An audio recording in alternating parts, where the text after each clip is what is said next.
Bismillahirrahmanirrahim. Assalamualaikum warahmatullahi wabarakatuh. Sebelumnya perkenalkan saya Ahmad Rumana Fakih dengan NIM 2336401 akan menyampaikan sebuah presentasi mengenai studi kasus, yakni pengaruh ketidakseimbangan beban terhadap efisiensi transformator distribusi pada PT PLN Area Bekasi dengan dosen pengampu Dr. Aswardi MT. Nah, yang pertama-tama sendiri adalah pendahuluan. uh, Kita harus mengetahui apa sih itu transformator. Transformator adalah suatu peralatan listrik elektromagnetik statis yang berfungsi untuk memindahkan atau mengubah energi listrik dari suatu rangkaian ke rangkaian listrik lainnya. Dengan catatan yaitu frekuensi yang sama dan perbandingan transformasi tertentu. Yang kedua itu adalah prinsip kerja transformator. Prinsip kerja transformator itu adalah penggabungan pada hukum Faraday dan hukum Lenz dalam penginduksian elektromagnetik, yakni pada ketika arus listrik AC mengalir melalui kumparan primer, maka akan tercipta medan magnet yang berubah-ubah. Medan magnet ini menginduksikan gaya gerak listrik atau GGL di kumparan sekunder yang letaknya berdekatan. Nah, yang pembahasan kedua, kita masuk kepada data-data dari transformator beban penuh, yakni pada siang hari, bisa kita lihat pada tabel nomor 1, dan data-data transformator pada malam hari yang bisa kita lihat pada tabel nomor 2.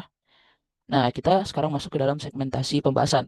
Yang pertama kita perlu mencari daya masukan atau P-in-nya dengan rumus P-in sama dengan S dikali cos pi, yang mana kita dapatkan hasil 212,5 kW. Nah, lalu kita diminta untuk menentukan presentasi pembebanan transformator. Eh, Pada beban rendah siang, kita mendapatkan sebesar 18,35%.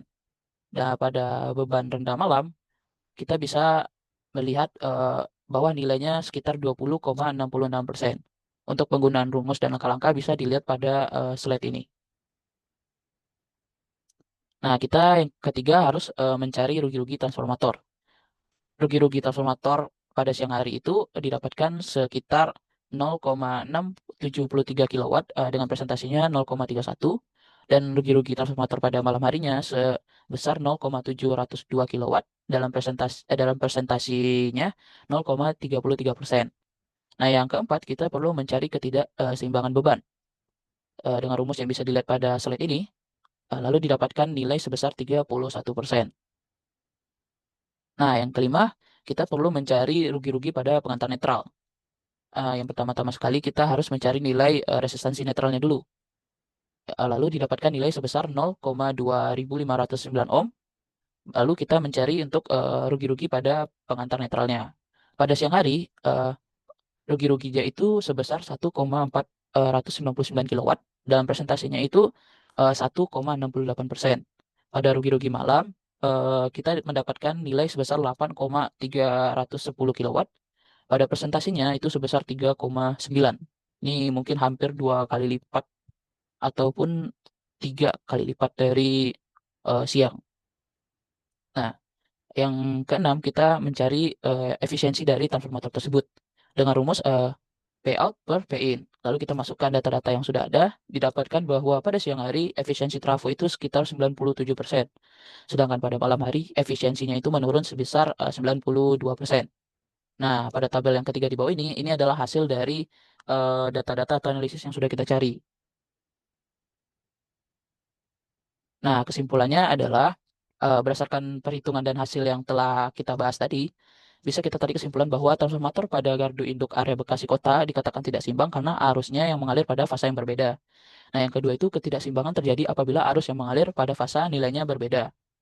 Yang ketiga adalah rugi-rugi terjadi akibat adanya arus yang mengalir pada netral, yang mana rugi-rugi terjadi pada link tinggi itu pada waktu malam hari.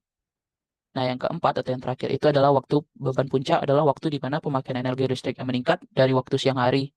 Oleh karena itu, pada waktu malam hari itu ketidakseimbangan beban, rugi-rugi pun ikut meningkat dan nilai efisiensi dari transformator tersebut menurun. Maka bisa kita lihat lagi pada tabel ini.